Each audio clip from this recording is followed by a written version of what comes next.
Hi guys, welcome to this week's episode of Fifth Metal Tones. Me, your podcast host, Tony Evans.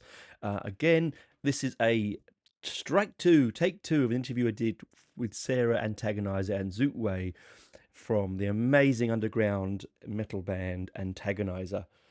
They are absolutely brilliant. They they make me feel young and full of energy.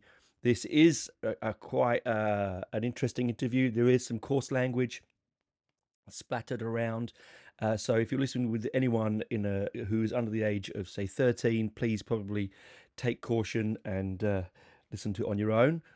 It's full of amazing insights, wonderful, wonderful energy, great banter, and these are my favourite ladies on the underground metal scene at the moment, and I hope that you do get to listen to the album. I'll put a link in the show notes below, and I did a review for it 2 weeks ago, so you can go back and listen to that first if you want to hear the review for the album, then come and listen to me chat with the girls. But I'm sure we'll have them again on sometime soon when the next album comes out. But for now, this is Sarah Antagonizor and Tzu Wei from Antagonizor from the US, Florida, if I want to be precise.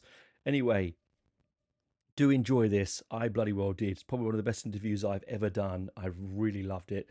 Talk to you soon. Enjoy the girls. Bye-bye for now.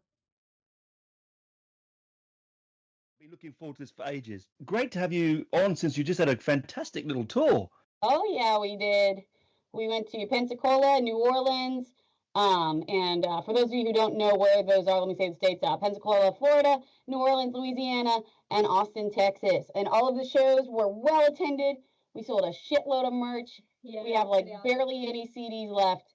And it was just awesome. The amount of people who had nice things to say to us afterward was just so cool. And then at the end of the tour, we got to attend the Hell's Heroes Music Festival, which was awesome. And while we were there, we saw people in our shirts. People recognized us and were like, "Hey, you're the girls from Antagonizor!" Yeah. And we were saying they want us to play Hell's Heroes next year. So let's knock on wood that could maybe happen. Of course it will.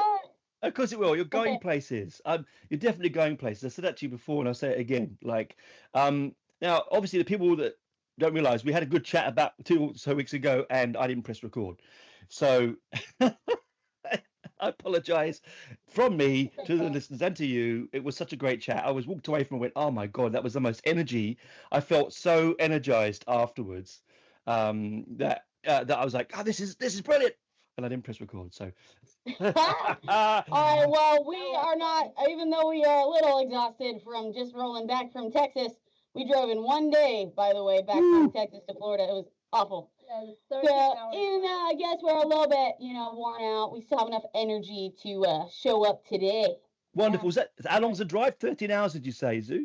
13 hours. 13 hours. So those that don't know you, that are listening to this for the first time, I have Sarah Antagonizor, and I had Tzu Wei. Sarah you're the vocalist and guitarist, and Tzu Wei, you're the bass player.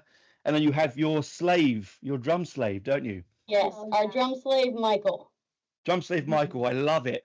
I watched for the first time your video, the first time I watched you live when you released it on your YouTube the other day, and it's just the energy that you three bring is phenomenal. I can see why they want you on Hell's Heroes. I can really see it. Well, I'll tell you what, on one of those bigger stages, if we play one of these bigger stages, we're playing Keep It True Rising in October. It's probably going to be on a big-ass stage. So we're going to have to maybe get some more torturers for our drum slave, because he's going to be so far away from us. Right. We might hire someone. Maybe we'll get some hot babes in leather bikinis or something with a bullwhip that they can crack on him from all the way across the stage. Cat of nine tails or something. Yeah, that's. Well, I already use a cat of nine tails, as you may have seen in the live video. Yeah, so. Get more of them using it.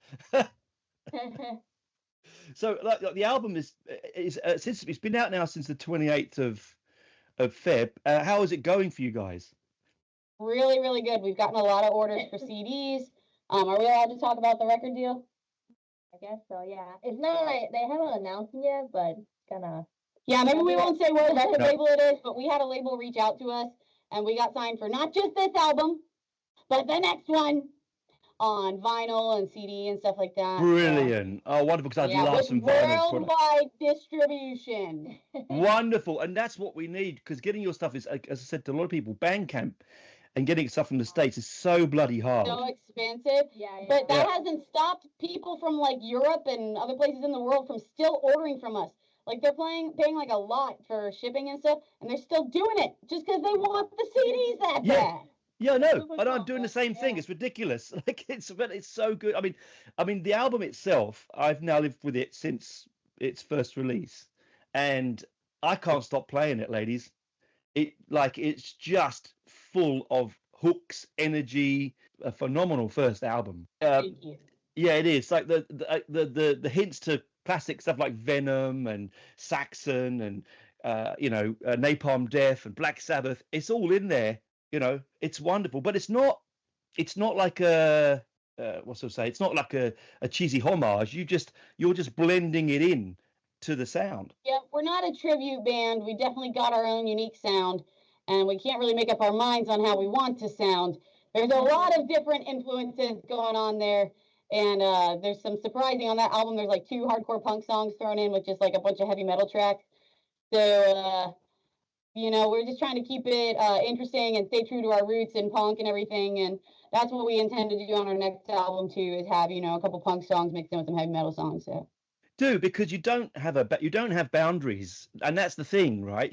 If you listen to your first album, heavy metal, Bootlicker, sorry, it's full of political and socio topics, but it's also really, really, really hooky and delicious is the right word, I think. So like drawing those into the next album, into this one, Edgelords from Hell, your latest one, it's just a wonderful thing that you can do it. Like I love that you can be as sort of like, hey, let's talk about like a Venom, like Obsessed by Evil, the Venom influence, like you've got on the flag behind you, and I've got on my shirt, you can't see there. But also then you can talk about political moments, and I think that's a really what makes you individual, makes your band so good, I think. Well, I'm glad you think that's a good thing, because I mean, living down here in Florida, where there's a bunch of people who like disagree with us with our political views, and like a bunch of like bootlicking right-wing fucking jerks, like fucking in the metal scene. Some people are like, oh, metal's not supposed to be political, keep politics out of metal. Well, here's the thing. Although, there's probably not a lot of metal bands that like are super political, this band is like an outlet for all of my rage that I have trapped inside of me. And so, we started out as a punk band with all these rage-filled, political songs. And we're kind of, moving slightly away from that and integrating more themes like Satan, satanic themes and stuff about riding motorcycles and stuff about, sexual themes and things like that. But we do still have like a little bit of political, influence as well. And I just won't stop doing that, because I don't know. I mean, you probably know, I think we talked about this a little bit last time. Yeah. But things in the United States, like politically, are fucking terrible right now. Yeah, it's awful. I've got a lot of lovely friends like yourself in America, and I look out from overseas. I don't want to make this into a political broadcast, but I look over it. I look from here, and I do worry, genuinely worry for people like yourselves on the fringes. I worry. And we're a married couple, me and Tzu Wei, so we are part of the LGBTQ community. We're women, and so like wonderful. Yeah, so these things really impact us. Maybe not as much as some other minorities, but. So I just like, I have all these feelings, and, music is like very therapeutic for me. And like, if I don't let them out somehow, it's going to come out in a bad way. Like, because I do have like rage issues. She knows. I reckon Sue's your calming influence. Is that right? Yes, she very much so is. That's why we're a great couple. She's like my soothing force. She is my wrangler, because I'm got a screw loose. And she is my best friend and my love. So wonderful. And it's why though that you both are so tight live, musically. I mean, Wei, as mentioned before, you're not naturally a bass player. You said you played, was it cello? Was your instrument? Violin, sorry, right? And so you come into bass relatively late, but it doesn't sound that way. Obviously, you're gifted musicians, both of you. I mean, I absolutely love your guitar. Thank you. Sarah. I love it. The hooks on your guitar, like particularly in like Midnight Racer. Thank you. Sorry. I love the hook in Midnight Racer.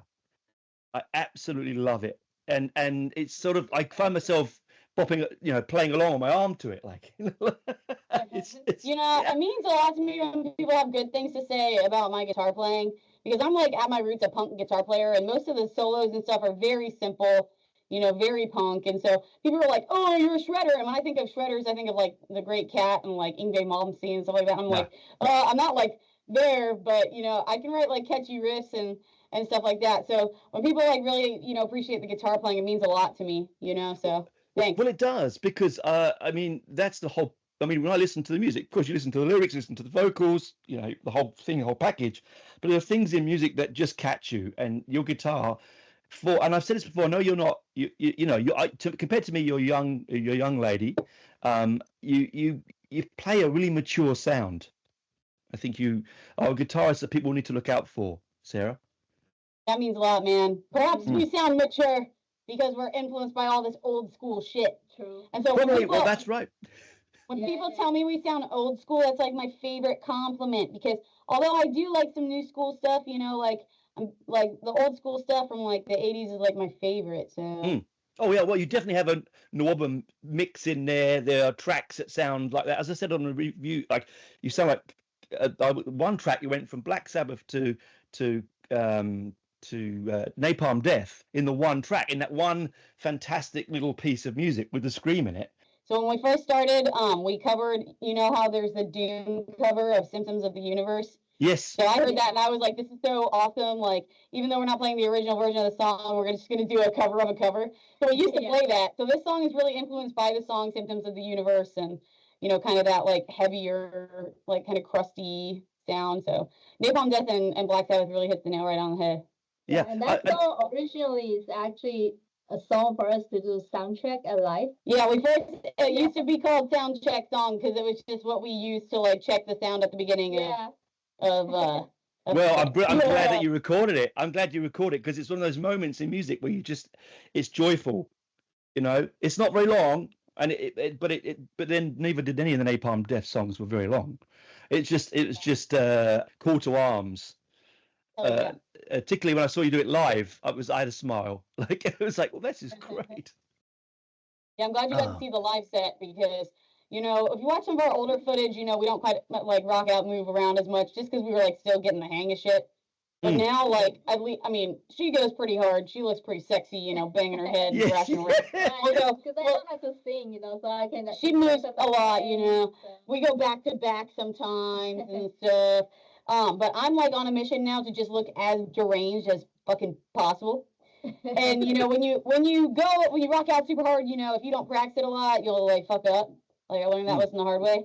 So now every time we have band practice, I just go like balls to the walls, fucking crazy, just like making weird faces, jumping around. I got this one song. It's a new song from our album that's coming up. The second album. It's called Manic Satanic Fuck. And during that one, I'm like jumping up and down and running in place and stuff, just going absolutely like like manic. So. Well, that's how Kronos did it when they recorded Welcome to Hell, and they were just manic in the studio. They were just mad, and I think that's the way to be, right? Rock and roll is about. I would agree with you. Yeah, rock and roll is about fire, passion, and madness. And I said that told you before, you have that, and I think that's what draws us to your music. I mean, what I love about your album is that you go from one thing to another. Like I've told you this when I was talking to you privately, that my birthday the other day, and I was playing Smoke Grass Eat Ass really loudly, and I live in a complex. The neighborhood. Yeah, and I don't care really. That's the point. You don't need to. Everybody should be allowed to live however they want in their own private spaces. That is why. I mean, we have a practice room at our house. You can see we're in there right now. Yeah. So that is why, we soundproofed it, but that is why it doesn't stop me having next door neighbors playing the drums. It doesn't stop me from trying to do black metal vocals at 1:00 in the morning because, it's my space and this is like my therapy. In our old house, we used to practice at the house all the time. Now we have a practice space where we go somewhere else, but we used to practice at our old house. We get these passive aggressive letters from our neighbor being like, "This is a family neighborhood. I'm trying to relax after work." I mean, we weren't even going late until like 8 p.m. Still getting these Oh notes. my God. So if this guy ever had the balls to fucking talk to me in person instead of leaving little notes on our fucking door, I'd tell him, "Hey, this band practice is how I relax after work. It really is." Because I don't know if you can tell about me, but I got a lot of pent up energy. Being behind a desk all day at my day job, it gets worse. All right, so I need this release at the end of the day. But I love the energy of yours. Like, it's just so infectious. And I think that's what makes this a really special album. I really genuinely think, as the underground movement, I think the underground movement in America is massive. It's so good at the moment. A lot of bands. It's crazy good at the moment. It's really sort of coming in really strong. Like your friends, Savage Master, friends of mine as well. They're just taken off, and that's what this album does. This album is like your call to arms. Your movement's call to arms, I think. Why, thank you. Mm. Yeah, I'm really glad it's been so impactful. We've had a lot of really good positive feedback about it, and like, I'm honestly a little bit shook getting this much positive feedback because I mean, I've been playing in bands since I was like 18 years old, and never in my life has there been such a strong response as there has been to this album. And like, as far as things with the band goes, because we've been going since 2022, right? So it's like what, 3 years at this point. Right. And we've just kind of been a small time band this whole time. Playing Florida shows and like not really getting out much, not really like exposing a whole lot of people to our music. But this album really took us to the next level. And as much as I hate to give our drum slave any credit, like having him in the band and like it's kind of taking it to the next level. This new lineup and the energy we have between us. Perhaps the fact that I torture him on stage gets me a little bit extra revved up. Make it work harder, probably. Yeah, it definitely makes him work harder. Yeah, because you met him. You were originally a three-piece female, all female band, weren't you? Yeah, and your drummer left. Is that right? So we had to like part ways with her because she was in like a bunch of other bands and was doing this apprenticeship for work. She was doing an electrician's apprenticeship and she was really busy. Mostly scheduling. Yeah. It was really hard to like get her to practice and be able to play as many shows as we wanted to, and like we have big ambitions for this band and stuff. So we parted ways, and so we met Michael, our slave. He was just like blasting away on the drums inside of a Guitar Center, and we came there to like pick up strings. We saw him there just like making all this awful noise. Everybody in the shop like seemed really annoyed, but we thought, hey, this guy sounds fucking awesome. So we like chained him up and stuff and tossed him in the back of the van, and we keep him chained to the drums in our dungeon. He has to practice just around the clock, Yeah. So he, although he doesn't really have much of a choice because he's our slave. He has shown a lot of dedication to the band, and we do like, I don't know if it's reverse Stockholm syndrome or something, but we appreciate him, and as much as I hate to say it. Yeah. Well, it does bring a dynamic to the band. I mean, three pieces are not hard to be in a band with three pieces because there's nowhere to hide. I kind of wish I could do that, but we only got room for three in the van, so this is just what it's gonna be. We have to rent a van. Yeah, and now that we're like playing international, like we got an international show coming up, and we've been asked to play like a couple of other international shows. We're gonna get out of the country more. So like, flying 4 people, that's a lot more expensive than 3. Oh yeah, absolutely. And haulage, your guitars and all that kind of stuff that you have to do. Oh yeah, buddy. Yeah.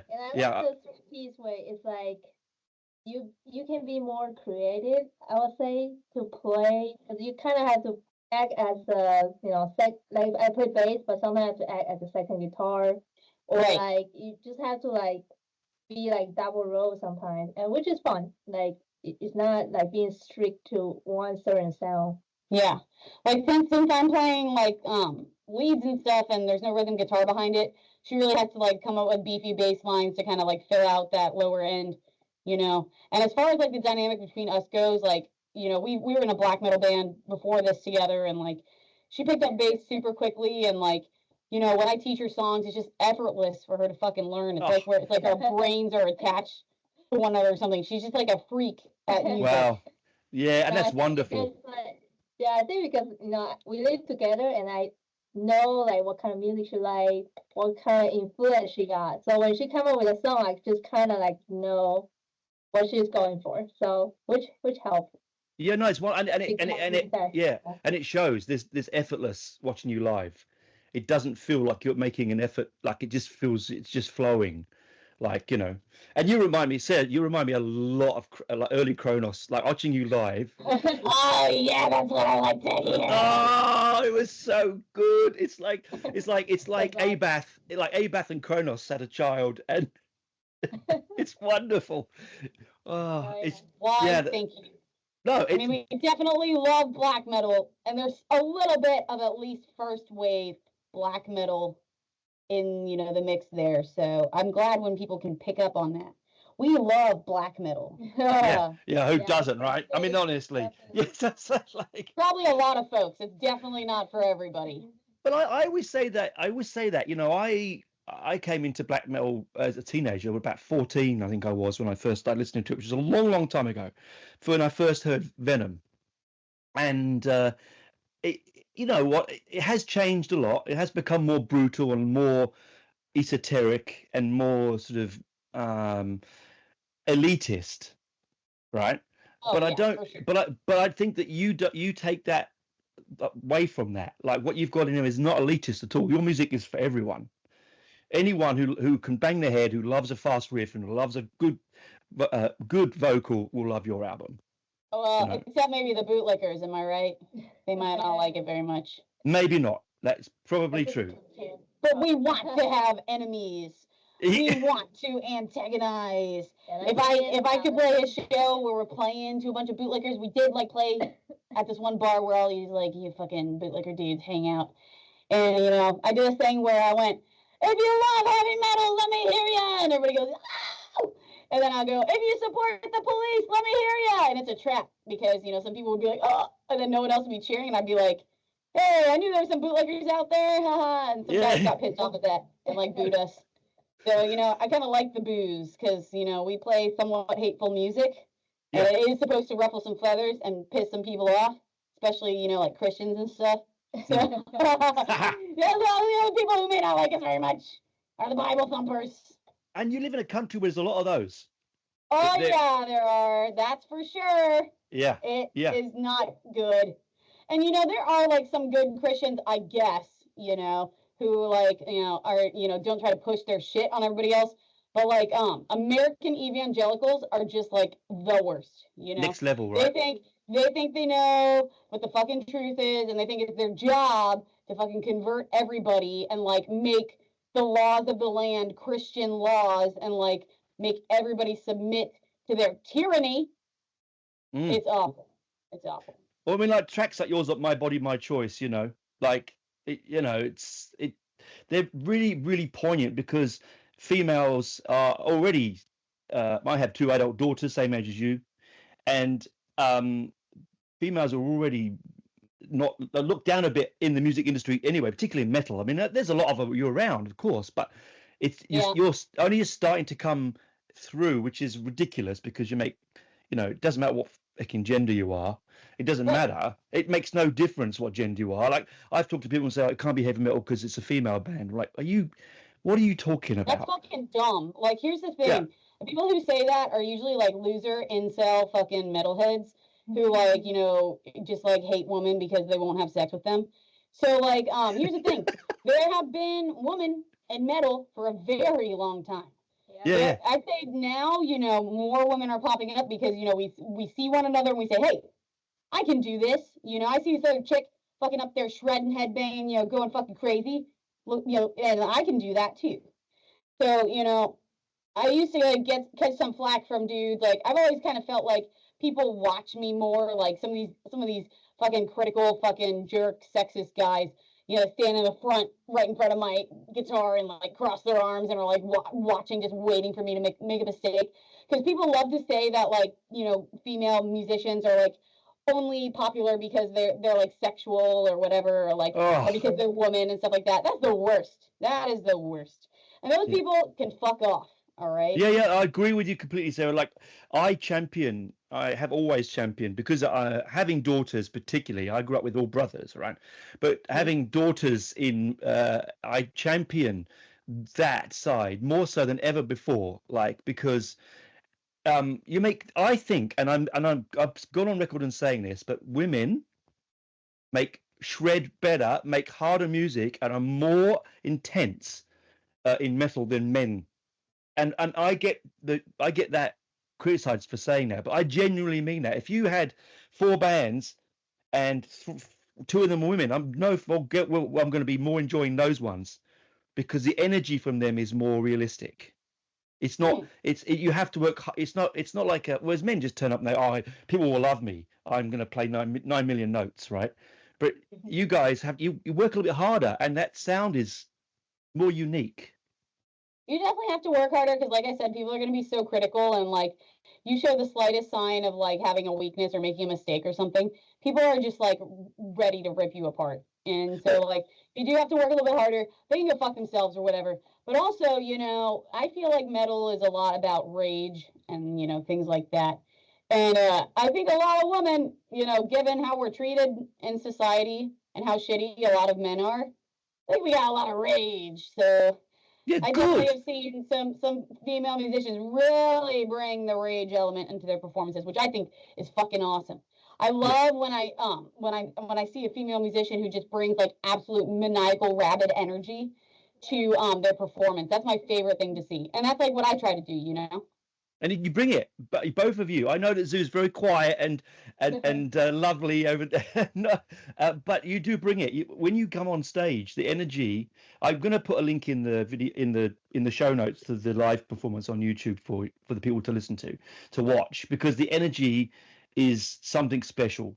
It's something that reminds me of when I first discovered punk when I was about like 10 or 11, right? With my brother. My brother was one of the originals. And like I would go into his room and listen to his music, and the energy that came off that stereo and out of those sleeves or that record sleeves was something. It's almost like the fountain of youth. More and more. Keep doing Thanks, it. man. It's gonna have more. Oh yeah, there's more coming. We got like half of a new album written, and like now that we're back, like before we left, I was trying to focus on like writing new songs for the new album, and like I'm gonna get back to that now that we're back. And you know, before we left, we were like mostly practicing our set for tour and stuff because we want to be really tight. But now we're gonna go back into like focusing on practicing, you know, the stuff for the new album and stuff, especially now that we're signed to have that released, you know. So I mean, that's fucking cool. Like I'm really satisfied with the deal we got, and you all hear about it once we, you know, are able to announce it. So wonderful. I'll be looking out for it, and I will announce it as well, because that is a fabulous thing that a band like you, I mean, it's true. Bands like yourself cannot be ignored. You cannot be ignored. There's just too much passion in that, you know. Oh yeah, I got a lot of that, buddy. I'm a fucking Scorpio. Like in case you can't I know what that's like. Oh dear. Just go back to Edgelords from Hell, which is what we're talking about. That's been out since 28th of February. I want to talk about the art, because we talked about it before, and we only brushed past on it before, but the art on the cover of this album is so it's so nostalgic. You have to keep looking at the bloody thing. It's an amazing art on that front of that. It's a simple art, right? But the fact that you've got that, you know, the burning church tattooed on the cheek. Perfect, yeah. Well, you know, this is gonna be, you know, a big announcement here, so I hope people are fucking listening to this, because at first we weren't gonna say whose butt it was, but guess whose butt it is. It's yours, isn't it?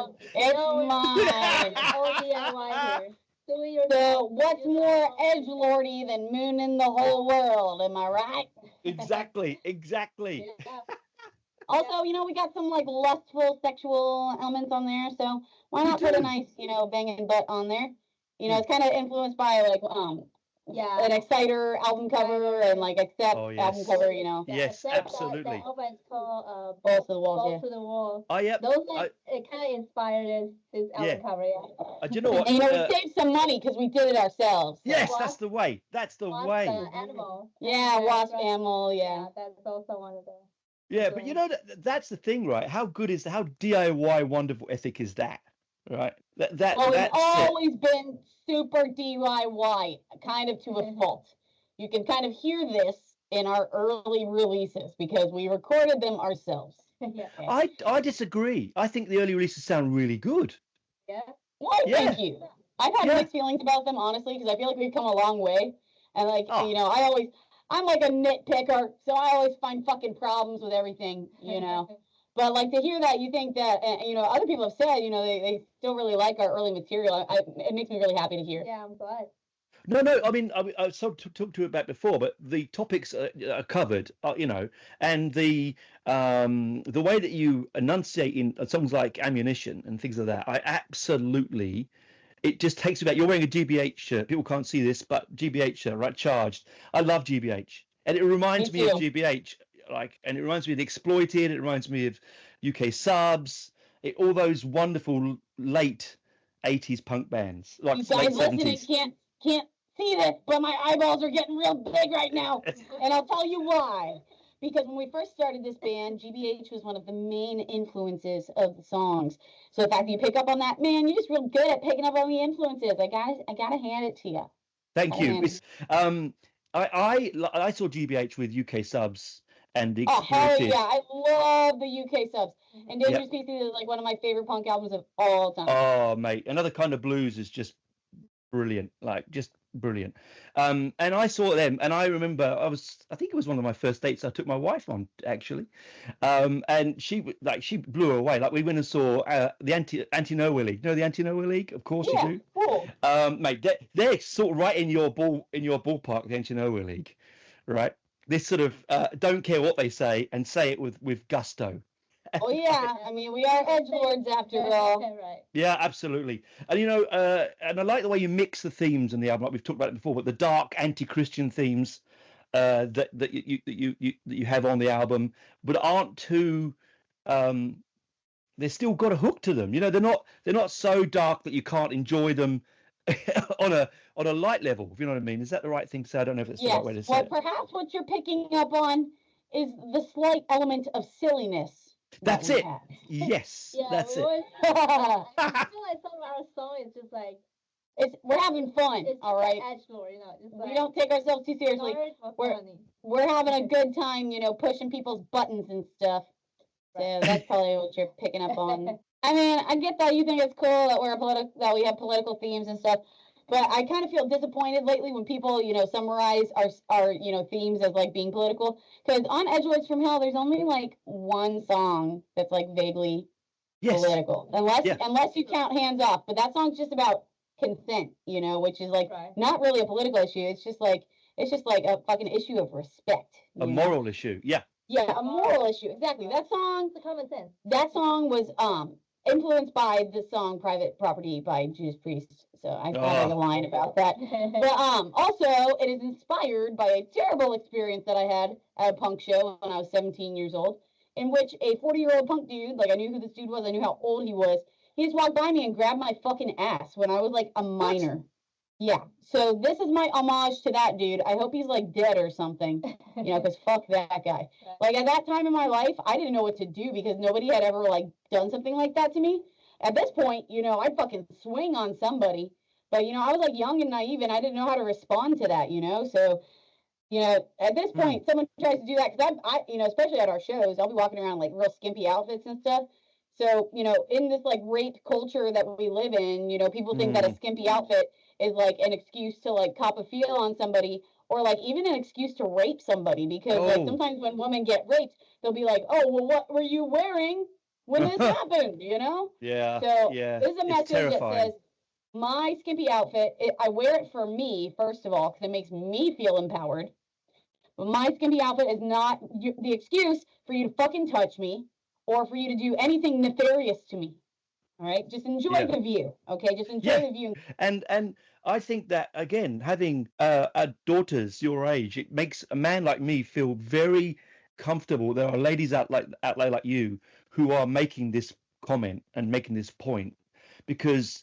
you see, it is one of those, that kind of culture which is really, really toxic. And particularly you being on stage, like I've seen, like in the video in Obsessed by Hell, when you've got like all the spikes on and the whole homage to 81 black metal, right? You're showing a bit of flesh there, and so you should be able to do that. And you shouldn't be able to... Again, some of these like incel-y loser metal dudes like to be like, oh, you know, this band's really popular because the girls wear skimpy outfits, or they'll like chastise, you know, women for wearing skimpy outfits and stuff. I watched this like black metal band that some of our female friends are in go through that. They gained some traction, you know, and they have like pictures of them in like leather bikinis and stuff.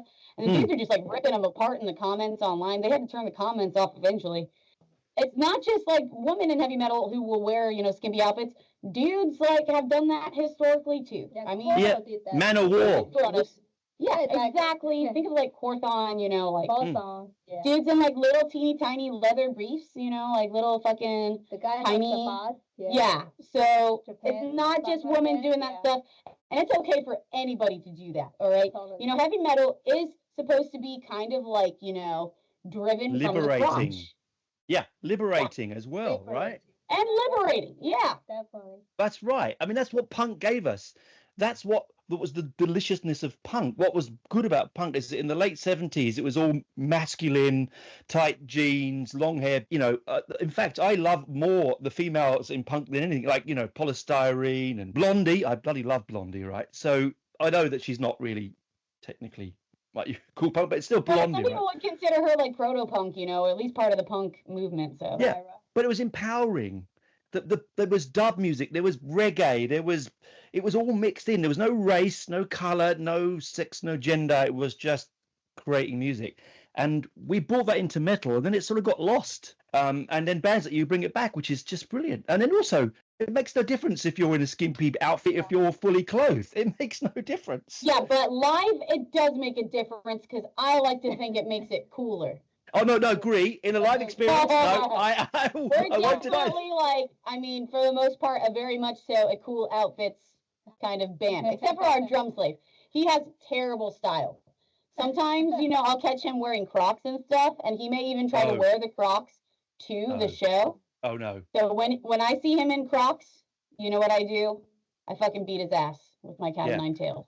We have shoes over here called Ugg boots. You know what Ugg boots are? Oh, yeah, I do. Yeah. I hate them with a passion. And I told my wife, if she buys them, it's divorce. The final call. Yeah, well, our drum slave tries to wear Crocs to the show again. It's going to be no more meals for him. Sometimes we give him bread and water, but he'll be lucky if he even gets to eat one of the rats in the dungeon if he wears those Crocs again. My last nerve. Do you know who he reminds me of when I saw him? He reminded me of G.G. Allen. That's what people were saying in the comments on the Obsessed by Evil music video, which is fucking hilarious. I mean, it makes sense because he is wearing a shackle and he's like covered with blood. Yeah, the blood and facial hair. I thought that's G.G. Allen. Yeah. G.G. Allen. Yeah. G.G. Allen on drums. I had a friend of mine who was obsessed with G.G. Allen. I couldn't. It never worked for me. I've met a few punks like that. Usually the ones who are real obsessed with G.G. Allen, they're not my favorite types of people. No, I must admit, I couldn't go down that route. It was like, yeah, okay, whatever. You do it over there. That's your thing. You just don't bring it over to me. Like, brilliant. So you definitely. I'm glad that you're all back and safe. I know you've been unwell since the tour, so I'm hoping that you get better soon and that you get out. So you know what my experience was. So I fell pretty tragically ill last week. You know, toward the end of our tour. And I wound up in the hospital for like a full day, missed like a bunch of the bands at Hell's Heroes. But after they like pumped me up with antibiotics and fluids and stuff, I had the power and, you know, the ability to rise out of the hospital and get back to the festival and see more bands. So one of the things that I learned, you know, and I didn't get completely better after that, by the way. I was just in the hospital again yesterday. But I was, like, in all this pain and stuff at the festival and stuff. And, like, when I saw Saxon, which was, like, one of the bands I did to see, like, I was in excruciating pain, like, leading up to their set. I was like, I don't know if I can stay. But as soon as they started playing, like, some of my favorite songs, which were, like, Power and the Glory, that's my favorite Saxon song. When that, like, so it was the first song they played, the pain was irrelevant, man. So I've learned a lot of lessons from this tour and, like, going to this festival and stuff. But the main thing I've learned is that heavy metal is one of the best fucking medicines you can have. And there are such things as heavy metal miracles. Yeah, they bloody well are. And Saxon, wow, I've never seen Saxon live, sadly. This is my second time. It was bloody awesome. World. I bloody love them. And them Biff and never. Judas Priest are like my top two favorite heavy metal bands. And Biff never changes, man. Like I mean, he must be in his mid-70s, but he never changes. Right. His Like, his voices sound the same. Like the way that's he sings. crazy, right? Crazy. Yeah. Mm. It's And I can really hear that. cool. Yeah, I can hear. I mean, you can hear like you said before. You can hear some saxon overtones in quite a few of your numbers, particularly in the guitar sound.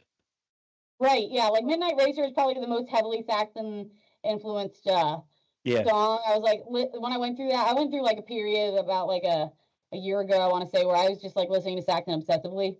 Like that's what I do with like music I really like, is I'll just listen to it over and over and over again. The song Motorcycle Man was like probably the #1 song I played on my music streaming that year. Like I kept listening to it over and over again. So yeah, Midnight Racer is about riding motorcycles and stuff. And like at first when I came up with that riff, I was like, did I steal this from somebody, or like is this like a Saxon riff that I forgot about or something? Because somebody told me it sounded like a Saxon riff. But I mean, honestly, it was just like the byproduct of listening to a shitload of fucking Saxon. Yeah. What I'll do a lot of times is, I'll hear a song that I really, really like, and I'll be like, I want to write something that sounds like this. So sometimes I'll just start like trying to play the song by ear, or like try to, emulate the riff or something. And usually I can't do that very well. So I'll just wind up coming up with something that sounds, a lot like what I was listening to, but it's still unique. Oh, no, it's very unique. Like I mean, I'd be honest with you. I reckon now I could hear your sound. If you on the new album, I didn't know it was you playing, I probably could pick it. Hell yeah. Yeah, because it's got that lovely sort of jabbiness to it. That sort of energy, the riffing. I don't think of you as a soloist. I think of you as a riff lord, if you know what I mean. You make great riffs. Riff Lord, right? I think I might get my name legally changed to that. Riff Lord, that's it. But as far as the solos go, I want to work on that a little bit more and build some skills and like have slightly more impressive solos on the second album. Just because like we're gonna be playing like festivals with these songs and stuff like that, and I want the second album to be really a hard hitter and stuff. And heavy metal is like a lot about cool guitar solos, so I'm gonna like put a lot more effort into that and like try to do less of these basic punk kind of solos and like take it to another level. Hopefully, knock on wood, we'll see what happens. Yeah, I mean, I like it either way. I mean, I think that I like the simplicity. And by the way, it's not simple. I don't mean to say your music is simple, but the simplicity of your solos. No, it is very simple. I mean, it's heavy metal music, but it's punk at its core. It's straightforward. Right. So I don't think heavy metal has to be complicated. It doesn't have to be complicated to be good. No. I like some things that are very complex, but as far as like I can't write a song that's longer than like 3.5, 4 minutes. Yeah, but that's wonderful though, because in the world of music now, there's so much complexity in metal. Like I can put an album on and I won't, and it'll be the track will go for 12 minutes. Don't get me wrong, I love from the core of as a musician, as a music lover, it's great, but it gets a little bit kind of like, oh, come on, can we just standing through something like that in a live set, like you play like 10-minute songs live, I just like want to die. Yeah, when you went to see the Ramones, you went to see them because there was lots of energy, lots of songs, move on, get going, right? Yeah. And I think that's the same. That's what you want really in a live situation. And talk about guitarists. I mean, my favorite guitarist in the world is Steve Jones. And Steve Jones didn't write anything complicated on Nevermind the Bollocks, my friend. Nothing complicated at all. I'd say that what you're doing is wonderful and stick with it. I know you want to make it fair enough. I get it, but don't belittle what you've done because it's brilliant. I'll try not to, belittle. But don't do that. Leave it up. Big it up, right? Be proud of yourself. Speaking of the words "live it up," that was the title of a song that I did write. That was an absolute rip-off of something that we had to throw away. So we have this song called "Live It Up" that it's about living your best life. Embracing chaos and evil, and just having a good fucking time in your life, not letting anybody stand in your way. But it was a direct rip-off of Witching Hour. And we played at a show, and some dude walked up, he was like, "You guys just played Witching Hour with different lyrics, and I think that's pretty cool." And then I was like, "Oh, shit." So we actually, we threw that song away. Otherwise, it would have been on the new album. But, I hope you've got it stored somewhere. Please don't get rid of it. I don't remember if we recorded it, but I try not to be a rip-off artist, No, but it would be fun to hear it. It'd be nice to have on in years to come when you could do one of your albums with all. That on the first Edgelords demo. Yeah, we did. I think we did. But it wasn't good. We had some tempo issue, and it wasn't very good. We didn't fix it because we ended up record Yeah, have it put bung it as an Easter egg somewhere on your best of when you're in 30 years time when you've got 12 albums and whatever out. Like stick it somewhere in there, right? It will, yeah, end up hiding somewhere. You're two of my favorite musicians at the moment. I really love your stuff. Oh, well, thank you. Genuinely. That was a genuine shriek of thank you. Yeah, we're just talking the other day. For the Azure from Hell's album. Yeah. We say we hope people come for the butt, the cover, but stay for the read. Come for the butt, stay for the mute. Yeah. That should be the byline. That's a great line. Right? That's a great line. They actually come out from our drum slave. Well, let's be honest, right? A lot of I don't know about you when you were younger, but when I grew up quite poor, not much money at all, right? Very tight in my house, big family. And when I had some money and I go and buy a record, I buy it based on the cover because back in those days, you didn't have the internet. You couldn't quickly listen to a track. You had to make that decision. If it was in Kerrang, yeah, brilliant. If it was in Metal Hammer, even better. But most of the time, you just picked it up with a cover. And your album has Pick Me Up and Play Me. Can't wait to see that butt nice and big on a vinyl sleeve. I want a copy on vinyl so much. Like I was looking, I think, I don't do CDs. Like, well, it's a coming. We don't know when, but hopefully sometime this year. So brilliant. We also have some tapes coming out in May through tapes. Morbid and Miserable. Yeah. Tapes. I want tapes. Please let me know when they're available because that's a US label. Yeah. For you. Yeah. We'll keep one for you. Yeah. Wonderful. Please do that because I only use tapes and vinyl. I'm an old man. CDs never really grabbed me. I have them. I'm a little bit more of a CD person now that I don't have a car that has a cassette player in it. Up until 2 years ago, I want to say, my cars had cassette players, which was fucking awesome. Brilliant. But now I had to get a new car, CD player. So now I'm about getting CDs, but I prefer tapes and vinyl, and I have quite the collection. Yeah, wonderful, and so you should. I remember growing up when my uncle had a car with 8-track. Wonderful, wonderful memories. And again, that's what your album will build for a lot of listeners because it's a very memorable album. One thing people are saying to us that gets me very excited is that they say that they've been listening to it over and over again.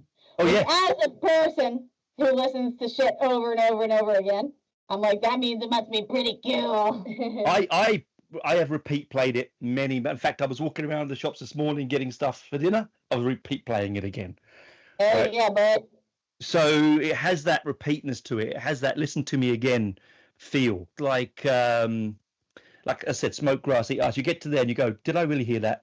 What a fantastic lyric. Yeah, you probably can't believe that there's a chick saying stuff like that, but I mean, I love it. Even females have proclivities such as this. I love it because for a long time, and I've said it before, I said to you before, there's lots of misogyny in metal in early 80s. And I don't like that kind of aspect in it. I have to say I don't. I usually go, pass, not interested. But it's really empowering when you do it because it's like, oh, you can do it. Well, you should do it. Why not? Why not make men our slaves and force them to bang on the drums? I'm sure he loves every minute of it. He does. Maybe not every minute because sometimes when I get real mad, things get real painful for him. So he also really needs a good meal after being, chained up and stashed in the back of our trunk for a week. He's probably dehydrated. We didn't really give him per diem or anything for the tour. We just kind of throwing him chicken bones, bread crust, stuff like flat that. Beer. Flat beer. Flat beers. Sometimes if he does all right, doesn't fuck up super bad, we'll let him have a beer or something at the show. Just to keep him cooperative. That's about it. In a hostage situation, sometimes these are the things you have to do. Well, he did somehow got a phone and started to ask for help. Oh yeah, don't even get me started on what happened when we were on tour. So apparently, while we were touring, he started keeping a secret diary. Okay, writing down all of the things that we were doing to him that were hurting him and making him miserable.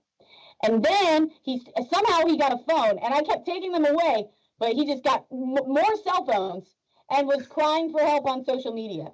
All right. So toward the end of tour, we had to really, crack down and, start searching him, even cavity searches, because I'm pretty sure that's where he was sneaking in the phones. Yeah, so, he fucked up, man, doing that. So he better watch his ass on the next tour and not try to pull any shit like that, because that got me real upset. And, particularly overseas. You can probably see me being very upset at him on stage in the live footage. Are you gonna stash him in your overhead on the plane? We're gonna check him in a big piece of luggage, just because that's a big cheaper cage. than. Yeah, probably, yeah. He might can fly down with the dogs and cats and stuff. Well, he'd probably enjoy that. Yeah, he does like dogs and cats. He'll probably make friends with them, yeah. Make friends with them. It'd be far less lonely for him than it is in the dungeon. Yeah. The only company he has in the dungeon is us when we come in to whip him and torment him, and the rats. These pet rats. That's right. He's pet rats in the dungeon. Sometimes when we starve him out too much, he has to eat the rats. It's like he's not vegetarian, isn't it? Yeah, he's not vegetarian. Desperation will make people do things like that. There's not a whole lot of meat on a rat, and probably doesn't taste very good. I can't imagine. Yep. No. You could make ratatouille. Maybe we'll do an interview with him again. We did an interview with him because we did it out of the room here. We keep him chained to the drum, so he was in an interview recently, and he really pissed me the fuck off. He had these little signs that he somehow had, and it was like SOS, help me, justice for drum slaves, just kept popping up behind me. I saw that. It was hilarious. It was funny to watch, but I'm sure it was frustrating for you as his master. Very frustrating. And on the tour, he was pulling the same kind of shit, And people thought it was funny, but I did not think it was very funny because, he is our slave, and he needs to get into that mentality and stop trying to think people can save him. There will be no justice for the drum slave. No justice for. I want it on a T-shirt. No justice for a drum slave. That's brilliant. Yeah, get some merch with it. No justice for drum slaves. That's it, right? Yeah. And then on the back say SOS or something. With a little pentagram and the O. Yeah, well, that's right. Absolutely, that's exactly right. So I'm really I'm so pleased that things are moving forward for you. It feels like since I first spoke to you, it feels like it's snowballing, like we mentioned earlier. It really feels that there's a big movement behind your band and on the album. And even from over here, all this way in Australia, I can feel it in the particularly in the social medias and things like that, and the interviews. Just wonderful. And honestly, it really became very apparent when we were at Hell's Heroes, because like I said, we met people who I'd never met before in my life, in our T-shirts and saying recognizing us, saying they want us to play and stuff like that, and we actually came across some people from some of our shows on tour who were also at Hell's Heroes, and that was really cool. So that was very validating, and at that festival I got to meet some people that I really admire, like musicians and things like that. And they expressed, a mutual respect for us, and that's incredibly validating, when people that you admire also have somewhat a bit of an admiration for you back. Well, I think that's because as musicians, they see the truth behind the music. They see the energy and the power behind what you're doing, right? I feel in the underground scene, people just get on and all behind each other and want to move forward. And I think that's the beauty of it. So it reminds me of punk. Right. Yep. Yeah, I like band where they would just get excited and other band who's doing cool things, just support it. So, yeah. Why wouldn't we want some other bands be very supportive of us and kind of put us on blast, and that's kind of done us some favors. So. And friends of mine love it.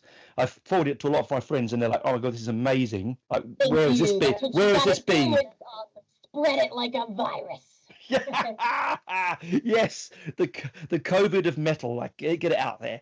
COVID metal. We want to feel that rawness, the energy, the truth, and the power and the passion of what you bring. And it comes through you, the speakers, when you listen to your music. So live, I can't imagine it'd be amazing live. Hey man, nothing gonna stop this. Making music is compulsive for me. It's basically what I want to do all of the time, especially because we are contracted for more.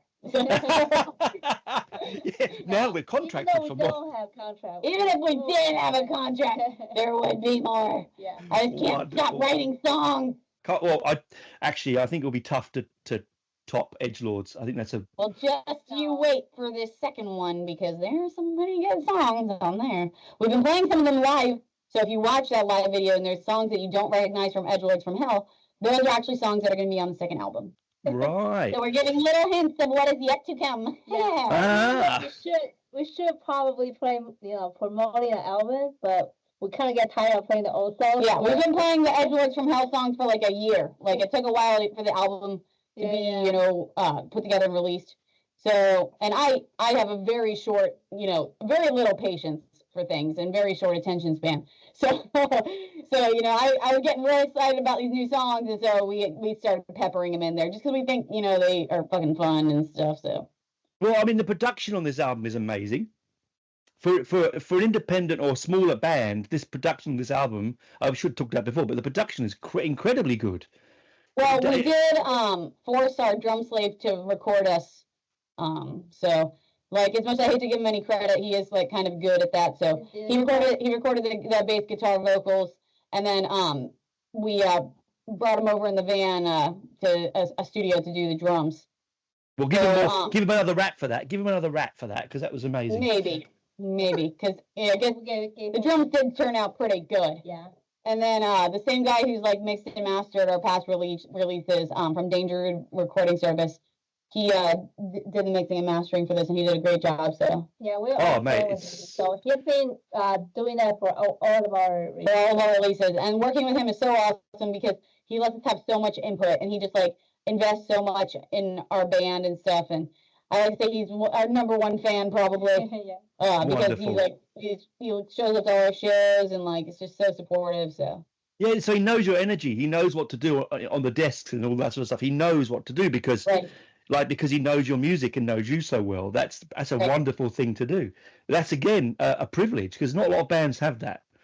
For sure, a lot of times you record with a studio. They just say here's what you got. This is what you get after this, and that's it.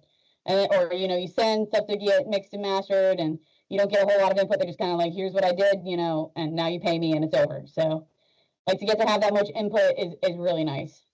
Yeah, and also in mix, it sounds amazing. All of you, the drums, the bass, the guitar, the vocals, everything, the atmospheres in it. Yeah. Brilliant. Well, thanks for coming on. I know that you have lots of things to do. Get unpacked and relaxing from your big tour. We finally unpacked. We've been home for 2 days, but we spent like all of yesterday into this morning in the hospital. So. Yeah. Oh, I'm sorry, my love. I hope you get better soon. Thank you. We're gonna go get some rest now. You do that. Put on some loud music. There's no rest for the wicked, but don't let that make you think that I'm not wicked, because I'm evil. And my final words for you before we leave this interview is that you must spread evil. Yes, I will, and we all shall. Tell everybody about us. Spread our poison.